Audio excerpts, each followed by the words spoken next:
There's two choices of coolant. You've got 2-year protection, 5-year protection. This is the non-oat stuff. This is ethylene glycol. This is the oat stuff. Now, a lot of people normally associate this with 300 TDIs, this with TD5s and above. But from 1999, Land Rover did say you could use this in a 300 TDI.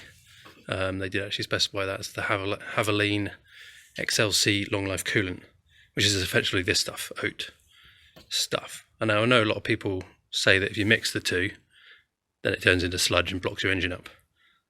But to be honest, if you flush your engine through completely with a hose pipe, then there'll be nothing left in there really, so you can just put this stuff in. 300 TDI is quite easy to get most of the coolant out, but you flush it through till clean water comes out and you can put this stuff in. No drama. But today I'm going to be using this just because I'm going to use that on my other vehicle, and I've already bought this.